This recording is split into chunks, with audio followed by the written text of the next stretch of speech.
안녕하세요. 2020년 12월 17일 제34차 시 과학 수업 시작하겠습니다. 교재는 성인문의 교과서 중화과학 1입니다. 자, 지난 시간에 우리가 물질의 변화 그 가운데 물체와 물질에 대해 공부했습니다. 오늘은 물질의 세 가지 상태에 대해 공부하겠습니다. 자, 들어가기 전에 지난 시간에 배웠던 물체와 물질 간단하게 복습 한번 해볼게요. 물체와 물질은 어떻게 다를까요? 했습니다. 물체와 물질 다른 거, 물체와 물질이란 어떻게 다를까요? 물체는 구체적인 모양이 있습니다. 그리고 어떤 용도로 사용하기 위해 만든 물건을 말합니다. 그리고 물질이란 물체를 이루고 있는 재료를 말합니다. 재료를 말합니다. 그래서 예를 들면 유리컵은 유리로 되어 있죠? 그래서 유리컵은 물체, 유리는 물질입니다. 그리고 의자는요, 나무와 철로 되어 있습니다. 의자는 물체, 나무와 철은 물질이죠. 자전거 한 번 더 해볼 거예요. 자전거는요, 금속, 철, 고무, 플라스틱으로 되어 있죠. 그래서 자전거 자체는 물체입니다. 그런데 철과 고무와 플라스틱은 물질이죠. 네. 자, 그래서 지난 시간에 물체와 물질에 대해서 배웠고요. 오늘은 물질의 세 가지 상태에 대해 학습하겠습니다.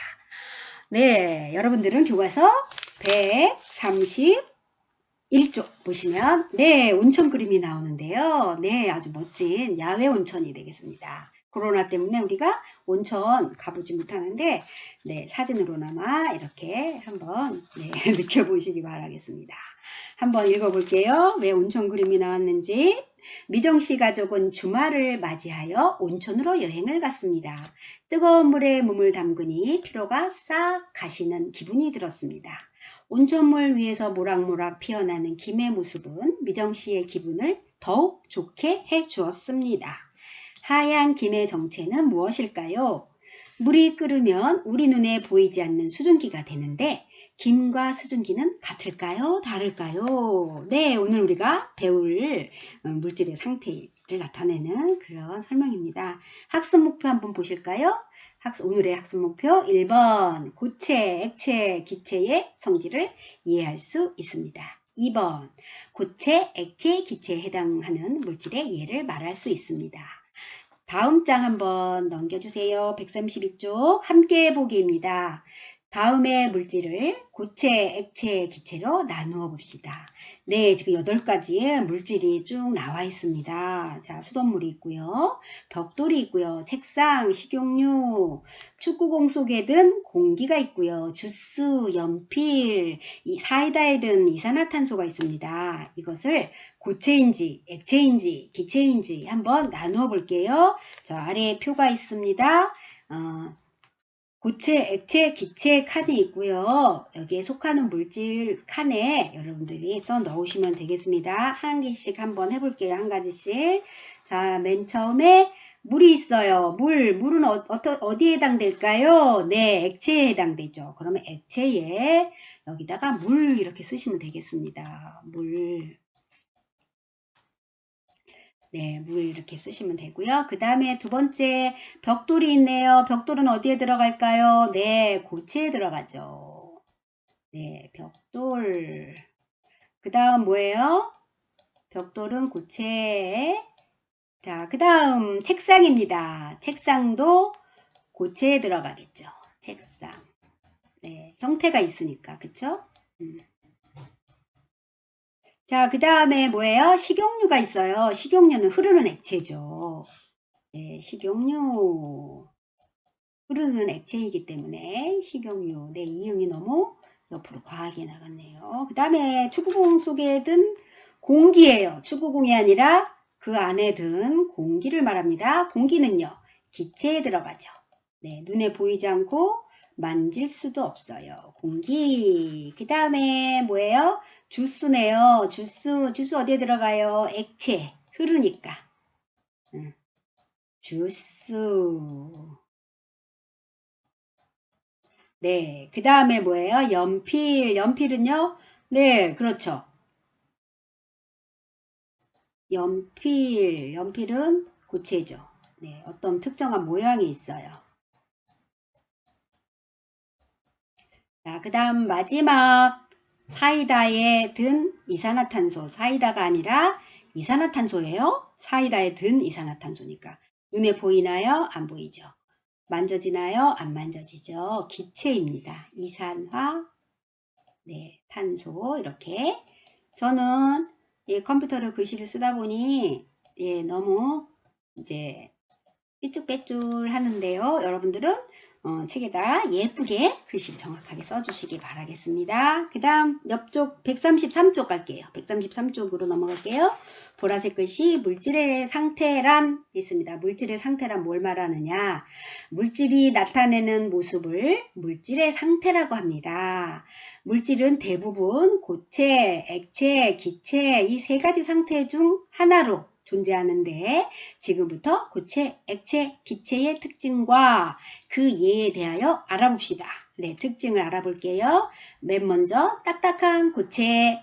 고체를 담는 그릇이 바뀌어도 모양과 크기가 변하지 않는 물질의 상태입니다.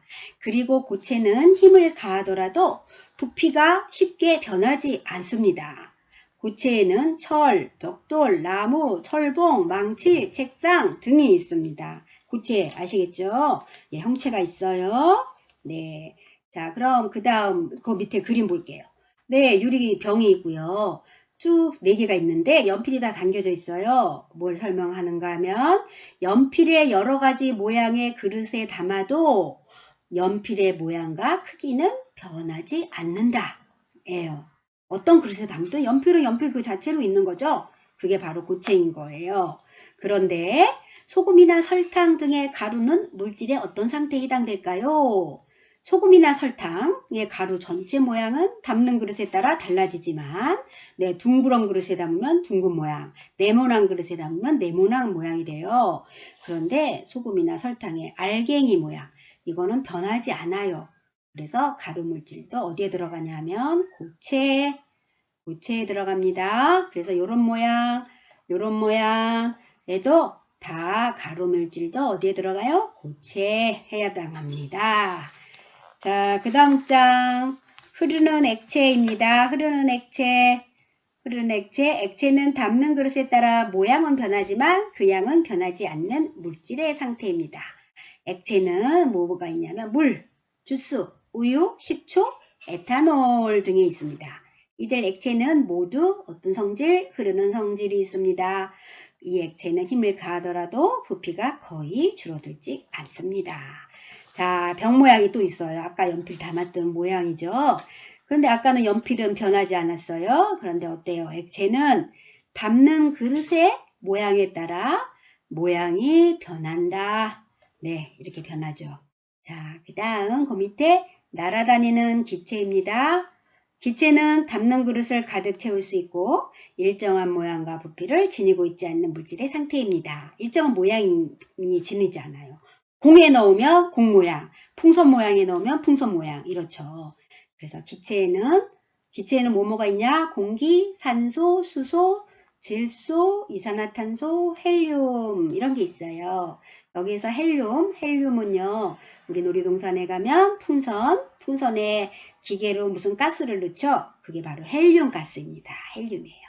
자, 계속해서 읽을게요. 대부분의 기체는 눈에 보이지 않으며 손으로 잡을 수 없대요. 기체는 한 곳에 머물러 있지 않아요. 사방으로 퍼져나가는 성질이 있어서 담긴 그릇을 항상 가득 채워요. 그렇죠? 공에 넣으면 공에 가득 차죠? 풍선에 넣으면 풍선에 가득 차요. 기체는 힘을 가하면 모양과 부피가 크게 변합니다. 깃발이 바람에 펄럭이고 선풍기를 켜면 바람이 나오는 것도 기체가 있기 때문입니다. 네, 그랬어요. 자, 여기까지 기체에 대한 설명이었습니다. 그 옆쪽으로 가시면 한 걸음 더가 나오는데 물의 3가지 모습이 나옵니다. 요거는 여러분들 집에서 한 번씩 읽어보시기 바라겠습니다. 자, 오늘은 물질의 3가지 상태에 대해서 공부했습니다. 다음 시간에는 물질의 변화, 물체와 물질에 대해서 총정리 복습하는 시간을 갖겠습니다. 여러분 수고 많이 하셨습니다.